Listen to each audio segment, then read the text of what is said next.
Tem alguma outra história assim tão maneira sobre a ciência? Quem é conhecido, eu não sei, o pai da ciência? Quem é que de fato na história fala assim, ó, existe um momento a ser é foda, porque assim já é anticristo. Antes desse cientista e depois desse cientista. Quem é conhecido como a pessoa que realmente... Eu sei que o Einstein é a pessoa que revolucionou, entre outros cientistas, mas antes, quem foi lá no início, a primeira pessoa que a gente de fato pode chamá-lo de o primeiro cientista revolucionário? Então, eu acho que existem diversas figuras, porque esse processo não foi uma cisão, assim, bem datada e bem definida. Então, teve diversos personagens durante o caminho, mas eu acho que o primeiro foi Galileu Galilei, porque ele tirou essa ideia de que o universo é perfeito. Então, a gente tinha o tempo inteiro teorias do universo que tinham que comprovar a perfeição dos céus. Não tem como o céu ser símbolo do divino e não ser perfeito. E mais do que isso, a Terra, ela sempre foi sagrada, né? Porque é a criação do divino. Então, a Terra não pode ser qualquer planeta. Ela não pode ser só mais um planeta. E mais do que isso, se ela não é o centro do universo, existe algo ou alguém mais importante do que a gente. E isso, dentro daquela sociedade, era algo completamente inimaginável. E ele foi a primeira figura que foi contra esse sistema de perfeição. Então, eles defendiam a ideia de que as estrelas eram fixas, de que os demais planetas giravam ao redor da Terra, o Sol girava ao redor da Terra. E quando ele chega e fala, as estrelas não são fixas, e o Sol está no centro e não a Terra, e que existem outros planetas além da Terra, isso vai contra tudo ao que era pregado até então. Porque até mesmo os outros astrônomos defendiam essa ideia. Então, eles buscavam ali malabarismos de teorias e explicações e até mesmo cálculos matemáticos para reafirmar aquela ideia que eles tinham do céu ser perfeito. Então, por mais que ele tivesse, sim, o seu lado espiritual, porque, como eu disse anteriormente, ele lia tarô, ele tinha uma espiritualidade, ele foi o primeiro a ir contra essa ideia de perfeição. E isso foi uma bala gigantesca, né? Tanto Foi que ele foi revolucionário, de fato. condenado à morte, exatamente. Caramba. Aí agora, um personagem que eu diria da reformulação da ciência, do estabelecimento do método científico, foi René Descartes, que veio com toda essa estrutura matemática e das lógicas de pensamento, do que é válido, do que não é válido. Mas aí você percebe que ele teve muita influência de pessoas que vieram anteriores a ele. E nisso até mesmo pensadores da Grécia Antiga. Então foi algo que foi construído ao longo do tempo. E cada época teve o seu personagem principal para causar grandes marcos na ciência. Muito top. Muito top. E voltando em tudo que você falou lá no início, de a gente projetar no Brasil e também pensar na astronomia como algo que não tem tanta gente fazendo, se você parar para pensar nessas pessoas, elas também acabaram sendo uma em 1 bilhão de pessoas que pegaram vários problemas que não tinham solução e pensaram, pô, deixa eu trabalhar nisso daqui, deixa eu analisar isso aqui direitinho, e acabou revolucionando, né? Então, você tem que ter muita vontade, você tem que realmente estar disposto e não parar, porque é um aprendizado contínuo, né?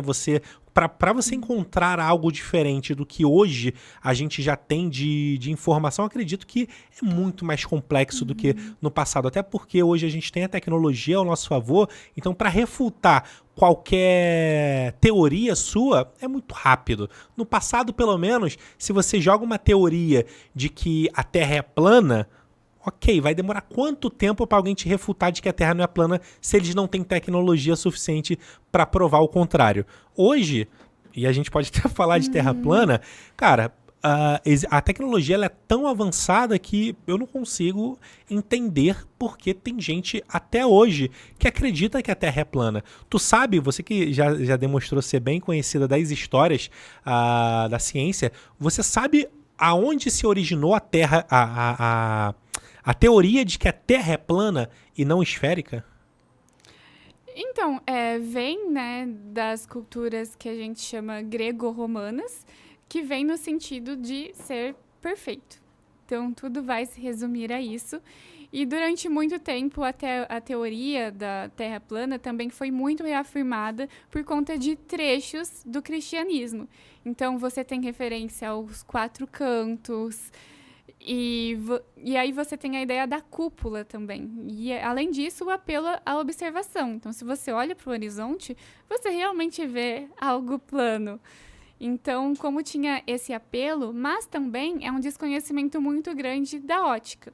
Mas aí existem milhares de malabarismos para acabar confrontando isso. Mas, enfim, nessa época a Terra plana surgiu tudo para justificar que o universo era perfeito. E na Grécia, a gente tem que o símbolo de maior perfeição é o quadrado. Que ele tem 4 lados iguais, ele constrói todas as outras figuras dentro dele, então até mesmo o círculo. Então, o triângulo, a soma de ângulos dele é perfeita. E aí, nessa época também, eu não vou saber falar muito, mas tem toda uma questão de numerologia, que era extremamente importante. Com o quadrado, você conseguia fazer cálculos de área, cálculos... Então, a gente tem, por exemplo, Pitágoras. E Pitágoras, ele era tão forte que ele criou uma religião. A matemática era tida como uma ideia de pensamento, como um estilo de vida. E eles eram chamados de pitagóricos. As pessoas que se juntavam com Pitágoras para estudar matemática. E a matemática era vista como uma crença, como uma filosofia, digamos assim. Isso é quase uma seita, né? É basicamente uma seita. Eles eram conhecidos como os pitagóricos e eles enxergavam o quadrado, por exemplo, como o máximo da figura de perfeição. E, em cima disso, conseguiam construir coisas e maximizar também o rendimento de máquinas, instrumentos, né, que eles tinham na época. Então, isso era muito forte. É engraçado como até mesmo a matemática, que é algo extremamente exato, teve a sua época de ser algo atribuída ao divino e de até mesmo uma seita, digamos assim. Interessantíssimo.